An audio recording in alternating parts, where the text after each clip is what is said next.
Hey, good morning to everybody. Happy Saturday. It's Daryl here. It's bright and freaking early, man. It's 3 a.m. here in Connecticut on the East Coast. Okay, today was one of those mornings where I came across, I woke up a couple hours ago and I started going through the news feeds and I came across not one, but two stories. And as I looked into them, as I read them, as I watched the videos, which will be right down below, I always put them in the video description so you could read them and watch the videos I'm talking about yourselves. I saw myself in both these videos, and I started getting these memories and connections. And if you watch my channel at all, you'll usually I pick things that I could relate to, that I could comment on, that stuff like that I see myself in. And these are two stories that I definitely see myself in. I hope it won't run too long. I want to talk about two people.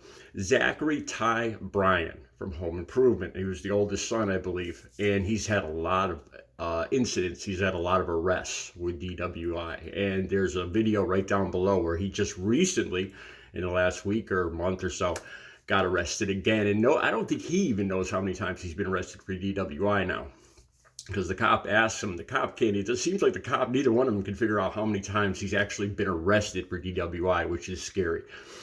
And what he says in this dash cam video, it reminded me a lot of myself and what I used to tell myself in addiction, especially with heroin and coke. And I want to talk about that. And the second guy I want to talk about is Pete Davidson. He recently got out of a mental health treatment, and he's missing a lot of his tats. He had almost a couple arm sleeves of tats on his arms, and they're gone. And that's not what I want to talk about, though. There's something struck me. It talks about how Pete Davidson lost his father at 7 years old, and all of a sudden I had kind of had an epiphany about losing my own father and how I felt and how it affected me. All right, let me start with Zachary Ty Bryan. Like I said, at first I saw this article, and I probably thought what everybody else thought. This guy, this poor hopeless drunk, get him off the road, put him in jail, get him into treatment. And I didn't really think much of the story, but then I watched the dash cam video, and like I said, it'll be right down below. It's from TMZ, and some of the stuff he said, I saw myself sitting in that seat. Some of the stuff that stuck out to me is he said, this just keeps playing over and over in my head. He said, I just like to drink. He's just like saying he's a normal guy. He said this. He says he's got a lot of people depending on him. He says he's got 7 kids. I did not know that. He says he's got 7 kids. He says he's on his way to his home. It sounds like he's building a house. He's got a lot going on. He says he's running away from California. He hates California. I guess that has to do with his being in the industry when he was a kid. And Oklahoma cop says, we get a lot of people like that running from California saying they hate California. And that doesn't surprise me. I kind of get that vibe from Oklahoma and Texas, that they're not too keen on California, the whole political. We won't get into that though. Okay, so what I saw in Zachary Ty Bryan, what he's saying, he goes, I just like to drink, and I see myself in him right there before I realized that I was going to have to rebuild my life. I was going to have to completely stop everything. It's a scary thought, but he hasn't come to this epiphany yet where he's going to have to stop everything. That the alcohol is destroying his life, but that's not how he sees it sitting there. He sees it, and I remember thinking this myself. I remember thinking that I'm just a little different, and I need to party. I work hard and I play hard. That's what I used to tell myself, and I used to tell myself that these chemicals, these drugs that I was putting into myself, the coke, the dope, it was helping me because I was not quite like everybody else. I was very stressed. I had a lot of anxiety, and it was kind of like it was self-medicating. And that's what I told myself.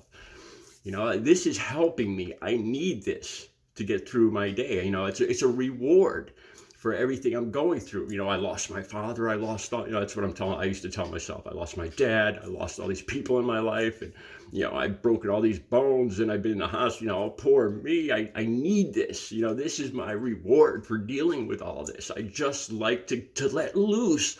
And I see myself in Zachary Ty Bryan. He's saying, I just like to drink. And I listened to him say that, and he's making it sound so innocent, so inconspicuous. Like, he just likes his, drinking and eating is just a normal part of life. You sit down, you have some to drink with your meal. I just like to drink. I like just, I like to go socialize. I don't think that's, and I think he knows that's not really what I wouldn't even say likes, what he needs. He's escaping. He's escaping his problems. He's escaping the 7 kids. He's escaping his wife. He's escaping California, like he actually said. Yeah, some of the stuff that slips out when you see people talk.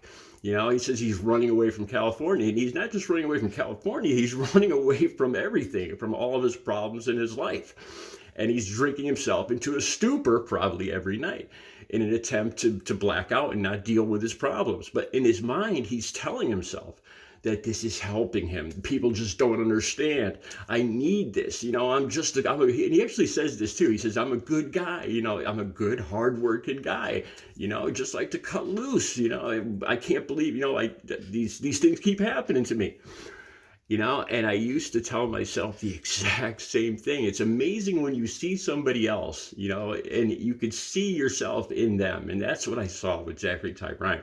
Hopefully, so with me, it got to the point where I realized what I was doing was destroying my life. I was putting myself through hell every single day, purposely. I talked about that the last time I relapsed. All of a sudden, I realized, it's like, what am I doing? I'm sitting in a dark parking lot for hours, waiting to give somebody the last coins that I have to my name. I spent hundreds of dollars that day on Coke. And I'm waiting to give somebody the last $19 in dimes and nickels, the guy that I don't even know, that I never even met before. And he's not showing up. And I'm waiting in a cold, dark parking lot for hours. Well, he keeps lying to me and saying he's going to come in just to give him my last $19, just so I could feel even worse. Because all that would do would just give me a high for about 30 seconds, and then I would feel even worse. It was rock I was waiting for. I'd been smoking rock all day. And at that point, all that does is just give you a 30-second high, and then you crash even harder. So I'm waiting in the dark park, and all of a sudden it was an epiphany. What am I doing? I'm putting myself through hell. This is ridiculous. And that was that epiphany, and sooner or later, hopefully Zachary Ty Bryan, like sitting in that cop car, and he's probably going to be sitting in jail soon. It's going to be an epiphany. I'm putting myself through hell when I think, I'm telling myself that this is helping me. It's my release. It's my reward for all the stuff that I have to go through. No, you're running away from your problems, and you're just making them worse. You're just making your life that much worse every single day. Every single time you take that drink, your life is just getting worse, and your problems are getting bigger, and nothing's disappearing. It's just getting bigger. And it's sometimes it's easy. I'm getting goosebumps now. You can see yourself in other people. Okay, Pete Davidson. Let me talk about this. I lost my dad at 9 years old from brain cancer. He was a big, strong. He was the park ranger. We lived in the state house here in Connecticut. It was a state park, and we lived in the house assigned to the park ranger. It was a big log cabin. It was a great life. My backyard was the entire forest. Great life. And then I remember one day my dad looking at a clock and covering his eye. I was 8 years old, and I thought it was a game he was playing. So I stood in front of him and I covered my eye, and he was trying to read the numbers on the clock. And I didn't realize he was getting double vision. He had a tumor in the back of his head at that point. I didn't realize that, being at 8 years old. 6 months later, he was dead, and it was a terrible 6 months as I watched my dad wither away in a hospital bed. Now, Pete Davidson lost his father in the 9/11 attacks, and I can only imagine how terrible that is. The thing is, I almost used to feel guilty. As a kid, we're very resilient. I didn't think it affected me that much. I almost felt guilty that I was able to function so well. I did great in school. I had girlfriends. I went to a technical school. I worked for one of the biggest architectural firms in Connecticut, and I almost felt guilty that I thought, wow, that didn't affect me at all. Maybe that should have affected me more. And I didn't realize how much it really did affect me until now. Looking back, I remember looking at death, I made bad choices. I made dangerous choices, like I challenged death after I lost my dad. I remember standing on the edge. We had a trap door. It was an old log cabin.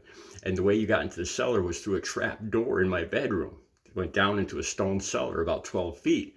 And it was in my bedroom. So when my mom went to wash the clothes, she'd open up the trap door, take the clothes down these steep steps, this steep ladder down into the basement. And I remember standing in my bedroom and standing on the edge of that trap door. Nobody else was around.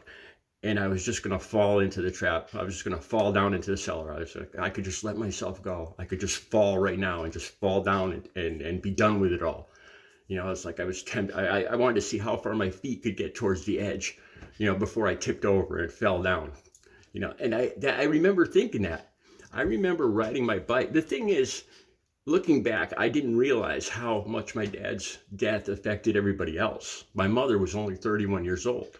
And we were going to have to move out of the state house now that my dad was dead. He no longer had the job. So now we were just going to lose my father. We were going to lose our home. We were going to lose everything, And I look back, and I see that, my mother couldn't see. She was so busy dealing with the trauma herself. My little sister was only 3. I don't think she saw what was going on with me. It's like, I think people divide and deal with death on their own. They're so traumatized sometimes. And when you're a 9-year-old boy, sometimes you go through stuff and you're doing stuff and people don't realize the dangerous stuff you're doing. So I broke my legs. I used to get hurt constantly. And looking back, I made bad choices. I did dangerous things. I used to tempt fate. I used to tempt death. I remember actually thinking that.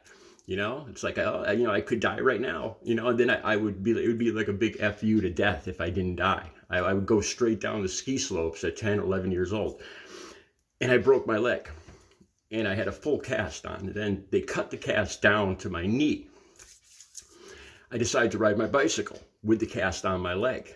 So I'm riding around the park with a cast on my leg on my 10-speed bike. The cast slips off the pedal and my foot goes into the spokes. And blood and plaster just fly up all over my face. My toes just got pulverized in the spokes. These are the things I did. I was in the hospital on a regular basis, and I made dangerous, bad choices. I did this into my teens. I remember driving my car every night and smoking a J, dropping my girlfriend off, and doing like 125 miles an hour every night down this big steep hill in my Formula Firebird, thinking like, if death wants me, it could take me right now, and then I would get to the bottom and I would be alive and I'd be like, F you, death, and I used to make I used to challenge death. I was angry at it. Every time I got away, not dying, was a win for me. And I look at Pete Davidson and his mental health issues of losing his father when he was 7 years old. And, I could kind of understand because he's, if you ever watch his movie, he's got a problem with decision making, with very bad choices. If you ever watch his movie, like he goes to give a 10-year-old a tattoo in his movie. I guess that was a real story where he thought it was okay to tattoo a 10-year-old boy that he didn't even know. Sometimes you don't realize how profoundly life, it really is affecting you until you could look back later. Or with me, you could look at somebody else like Pete Davidson and I see myself in him, and at this point in life, I love life, now that I made this far, I want to live, it's a miracle that I'm still alive, and every day I'm thankful that I'm still here. But for years, I used to just challenge death. So those are some of the things I wanted to talk about. Let me know if you could relate to this, if you could relate to the drinking and running away from your problems, or if you have a relative or the death. If any people, I'm sure if everyone watching this has lost somebody, if you could relate to what I'm saying. I'll be back later with another video. You guys have a good Saturday.